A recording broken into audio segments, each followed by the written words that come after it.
بسم اللہ الرحمن الرحیم۔ بخاری وائس میں خوش آمدید۔ آج کی ہماری شخصیت حضرت ذو الکفل ہے۔ قرآن مجید میں آپ کا تذکرہ کچھ یوں ملتا ہے۔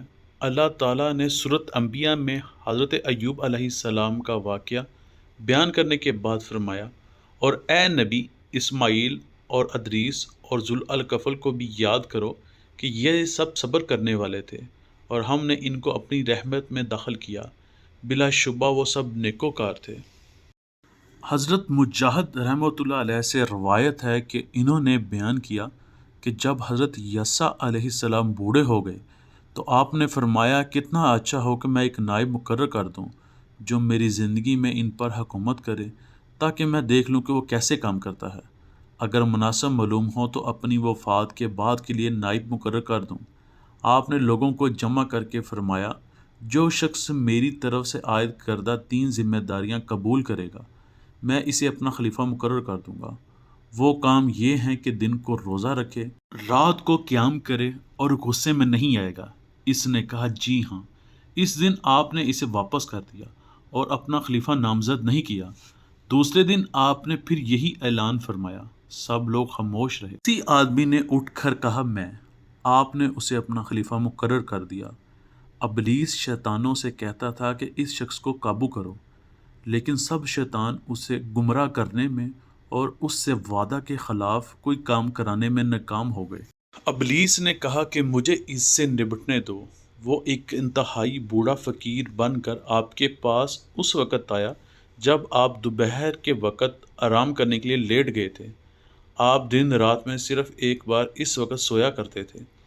اس نے دروازہ کھٹکھٹایا۔ آپ نے فرمایا، کون ہے؟ اس نے کہا، ایک مظلوم ضعیف بوڑھا ہوں۔ آپ نے اٹھ کر دروازہ کھول دیا اور وہ اپنی کہانی سنانے لگا۔ اس نے کہا، میرا اپنی قوم کے لوگوں کے ساتھ جھگڑا چل رہا ہے۔ انہوں نے مجھ پر ظلم کیا ہے اور یہ کیا ہے اور یہ کیا ہے۔ بات کو طول دیتا چلا گیا، حتیٰ کہ قیلولے کا وقت گزر گیا اور عدالت میں جانے کا وقت ہو گیا۔ آپ نے بوڑھے سے فرمایا، جب میں عدالت میں بیٹھوں گا تو تجھے تیرا حق دلوا دوں گا۔ آپ عدالت میں آ کر اپنے مقام پر بیٹھ گئے۔ آپ نے ادھر ادھر دیکھا مگر بوڑھا کہیں نظر نہ آیا۔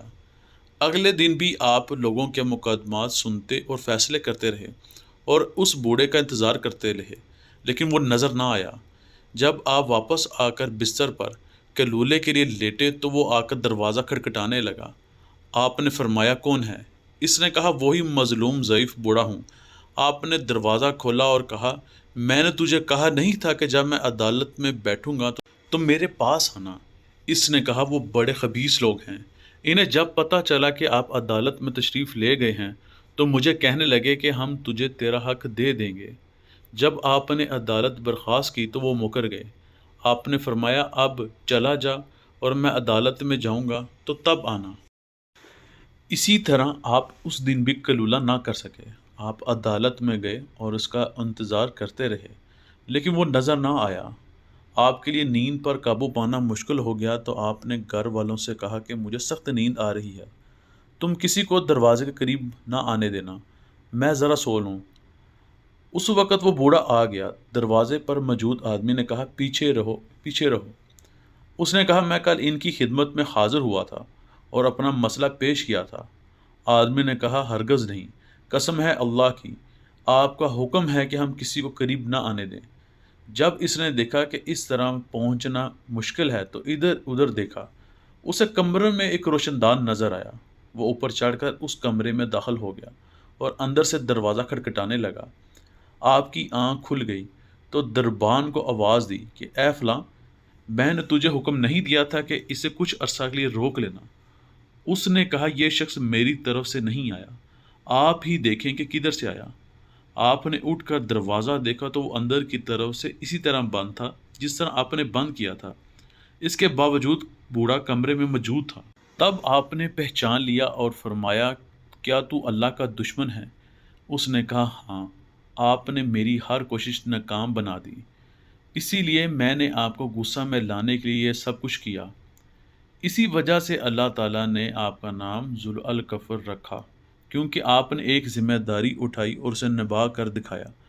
حضرت موسیٰ عشری ممبر پر کھڑے ہو کر یہ ارشاد فرمایا، کہ ذوالکفل نبی نہیں تھے، لیکن ایک نیک آدمی تھے جو روزانہ 100 نمازیں پڑھا کرتے تھے۔ ذوالکفل نے اس یسع سے وعدہ کیا تھا کہ اس کی وفات کے بعد یہ سلسلہ جاری رکھیں گے۔ چنانچہ آپ روزانہ 100 نمازیں پڑھا کرتے تھے، اسی لیے آپ کا نام ذوالکفل ذمہ داری اٹھانے اور نبھانے والا مشہور ہو گیا۔